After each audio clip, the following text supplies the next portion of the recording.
बिस्मिल्लाहिर्रहमानिर्रहीम। अस्सलाम वालेकुम डियर स्टूडेंट्स, मैं हूं प्रोफेसर अज़मत अली और आप देख रहे हैं मेरा चैनल मैथ्स फॉर यू। आपको मैट्रिक्स स्पेस की क्लास में वेलकम करता हूं। आज के लेक्चर में हम ओपन सेट से रिलेटेड एक इम्पॉर्टेंट थ्योरम जो है वो डिस्कस करेंगे। थ्योरम की स्टेटमेंट कुछ इस तरह है। ले बेटा, हमने थ्योरम जो प्रूफ करना है वो ये है कि आपने प्रूफ करना है कि each open sphere is an open set. Her open sphere जो है वो एक ओपन सेट है। ये हमारा टारगेट है। इस थ्योरम को प्रूफ करने के लिए आपको ये जो कुछ तीन चीज़ें हैं इनके मतलब पता होना चाहिए, जो मैं अपने ऑलरेडी प्रीवियस लेक्चर में डिस्कस कर चुका हूँ। तो थोड़ा सा यहाँ पर मैं आपको रिवाइज करवा देता हूँ कि आप ओपन स्फीयर को किस तरह डिफाइन करते हैं। How we define open sphere. अगर फ़र्ज़ कर लें कि हमारे पास एक्स डी एक मैट्रिक्स स्पेस है, तो इस मैट्रिक्स स्पेस एक्स के ऊपर जो ओपन स्फीयर है या जिसे ओपन बॉल भी आप बोलते हैं, जिसका रेडियस आर है और उसका सेंटर जो है वो एक्स नोट है, तो ओपन स्फीयर आपके पास सेट मैट्रिक्स स्पेस एक्स के उन तमाम पॉइंट्स का सेट है जिनका डिस्टेंस डी इस सेंटर एक्स नोट से हमेशा लेस देन रहता है रेडियस आर से। ये हो गया हमारे पास ओपन स्फीयर की डेफिनेशन। सेकंड चीज़ है, आपको पता होनी चाहिए कि ओपन सेट किसे बोलते हैं। ओपन सेट के लिए फिर वही बात है कि अगर एक्स हमारे पास एक मैट्रिक्स स्पेस है और यू जो है वो आपके पास सबसेट है इस मैट्रिक्स स्पेस एक्स का, तो मैं यू को कहूँगा कि ये ओपन सेट है अगर यू का हर पॉइंट, फ़र्ज़ कर रहे हैं कि यहाँ पर आपने यू का एक पॉइंट उठाया है एक्स डैश, अगर यू का हर पॉइंट जो है वो किसी ओपन स्फीयर का सेंटर हो, मतलब ये है कि फ़र्ज़ कर लें कि मेरे पास ये एक ओपन स्फीयर है एस आर और इसका सेंटर जो है वो एक्स डैश है और ये ओपन स्फीयर जो है वो यू के अंदर कंटेन करे। अगर यू का हर पॉइंट जो है वो किसी ओपन स्फीयर का सेंटर हो और वो ओपन स्फीयर इस यू के अंदर कंटेन कर जाए, तो ऐसी सूरत में यू को आप ओपन सेट कहते हैं। If every point of you is center of some open sphere and that open sphere contained in U, then such U is called open set। तीसरी बात जो हमने प्रूफ करनी है वो ये आपको पता होनी चाहिए, अगर आपने ये प्रूफ करना हो कि एक सेट A है दूसरा सेट B है, तो A को अगर B का सबसेट दिखाना हो तो इसके लिए हम क्या करते हैं, क्या तरीकाकार होता है। इसके लिए मैं ये करूँगा कि मैं A का एक एलिमेंट उठाऊँगा, फ़र्ज़ कर लें उसका नाम Y है।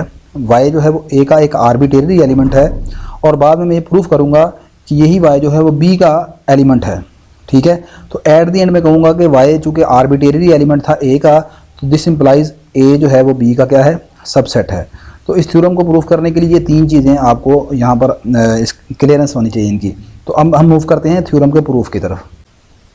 नहीं जी, थ्योरम को प्रूफ करने के लिए मैंने लेट कर लिया कि एक्स डी एक मैट्रिक्स स्पेस है और एस आर एक्स नॉट एक ओपन स्फीयर है एक्स में। ठीक है, then we have to show that, हमने प्रूफ करना है कि ये जो ओपन स्फीयर है ये एक ओपन सेट है।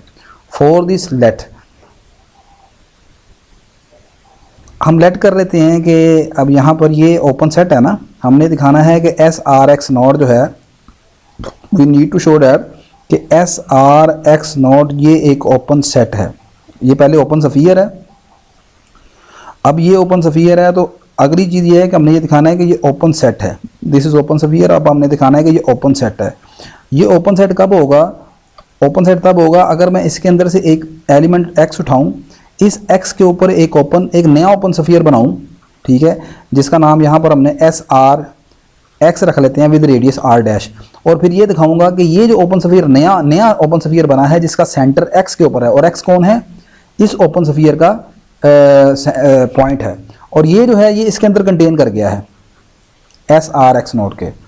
मेरा टारगेट ये दिखाना है मैंने कि ये इसके अंदर कंटेन करता है। ये मेरा फाइनल टारगेट है।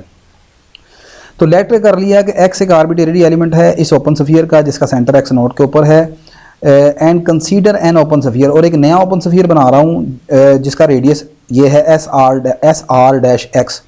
फर्दर अब अगली बात ये है कि जैसे मैंने आपको ऊपर अभी बताया कि ए बी का सबसेट कब होगा, ए बी का सबसेट तब होगा अगर ए का एक नंबर उठाऊं, एलिमेंट वाई उठाऊं, और वाई जो है वो बाद में मैं प्रूफ कर दूं कि वाई किसका एलिमेंट है, बी का एलिमेंट है। अब ऐसी सूरत में फिर ए बी का एलिमेंट हो जाएगा। तो ये इस तरीकाकार को, इस कंसेप्ट को यहाँ पर मैं यूज़ करूँगा। मैं एक एलिमेंट उठाऊँगा इस नए ओपन स्फीयर से एस आर डैश एक्स से, इसका नाम यहाँ पर हमने वाई रख लिया। Let Y is any point of this open sphere. अगर y इस ओपन स्फीयर का एक पॉइंट है तो ओपन स्फीयर की डेफिनेशन ये कहती है फिर x का और इस y के दरमियान जो डिस्टेंस होगा वो रेडियस r डैश से क्या होना चाहिए, छोटा होना चाहिए। नेक्स्ट यहाँ पर मैं ट्राइंगल इनक्वालिटी यूज़ कर रहा हूँ और ट्राइंगल इनक्वालिटी इन दो पॉइंट्स के दरमियान यूज़ कर रहा हूँ। एक तो जो ओरिजिनल मेरा पहले ओपन स्फीयर शुरू में मैंने लेट किया है S R x dash x not, इसके सेंटर एक्स नॉट पर, और दूसरा वाई जो मैंने उठाया है एक नए ओपन स्फीयर का पॉइंट, यानी एक्स नॉट और वाई के ऊपर ट्राइंगल इनक्वालिटी इस्तेमाल की। इस ट्राइंगल इनक्वालिटी में मैंने यहाँ पर इधर एक्स पर यानी डी एक्स नॉट, ये एक्स ऐड किया इधर भी और इस हिस्से में भी। अच्छा, अब यहाँ पर ये चीज़ आ जाएगी D X not Y less than equal to D X not X plus D X Y. अब ये जो चीज़ है डी एक्स वाई ये लेस देन है आर डैश से, तो इसकी जगह मैंने लिख दिया यहाँ पर D X not plus R dash.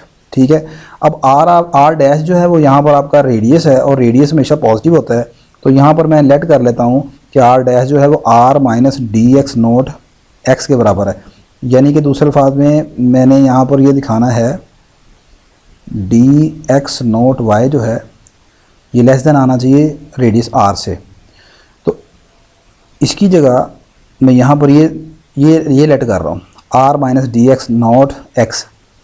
यहाँ पर जब आप ये इसकी जगह पुट करेंगे तो ये वाली चीज़ और ये वाली चीज़ आपस में कैंसिल हो जाएगी। यहाँ पर आर डैश की जगह ये पुट कर दिया है तो ये आ गया D X not Y less than R. अब आप ज़रा गौर करें, ये किसकी डेफिनेशन पूरी होती है, ये ओपन स्फीयर की डेफिनेशन पूरी होती है कि y यहाँ पर बिलोंग कर गया है एस आर एक्स नोट से। ओपन स्फीयर की डेफिनेशन यही कहती है ना, अगर y इससे बिलोंग करता है तो फिर x नोट का और y के दरमियान जो डिस्टेंस होगा वो रेडियस r से छोटा होगा, और अगर रेडियस r से ये डिस्टेंस छोटा तो फिर ये y आपका किससे बिलोंग कर रहा है, इस ओपन स्फीयर से। लेकिन y आपके पास आर्बिट्रेरी पॉइंट था इस ओपन स्फीयर का एस आर डैश एक्स का। दिस इम्प्लाइज, जो मैं ऊपर अभी आपको बात बता के आया हूँ, सो y जो है वो इससे बिलोंग कर गया, शोज दैट कि इस ओपन स्फीयर का हर पॉइंट जो है वो इससे बिलोंग करता है, लिहाजा ये आपके पास जो ओपन स्फीयर है ये उस ओपन स्फीयर का सबसेट है। अब अगर जैसे मैंने ऊपर आपको बताया कि अगर किसी ओपन स्फीयर के लिए एक दूसरा ओपन स्फीयर मिले जो कि इसके अंदर कंटेन करता हो, तो फिर ये ओपन स्फीयर किसकी डेफिनेशन को पूरा करेगा, ओपन सेट की डेफिनेशन को पूरा करेगा। तो यही आपने प्रूफ करना था कि ये ओपन सेट है। तो ये आज के लेक्चर में बस ये छोटा सा एक थ्योरम हमने प्रूफ किया। आई होप कि आपको इसकी समझ आई होगी। जो शुरू में मैंने आपको 3 पॉइंट समझाए हैं बस वही मेन हैं। अगर आपको वो 3 चीज़ें समझ आ गई हैं तो फिर ये थ्योरम में कुछ भी नहीं है। मेरी ये वीडियो अगर आपके लिए किसी तरह से भी हेल्पफुल है तो इस वीडियो को आप लाइक कीजिएगा, शेयर कीजिएगा और चैनल को सब्सक्राइब कीजिएगा। इंशाल्लाह नेक्स्ट लेक्चर में आपसे दोबारा मुलाकात होती है। अल्लाह हाफिज़।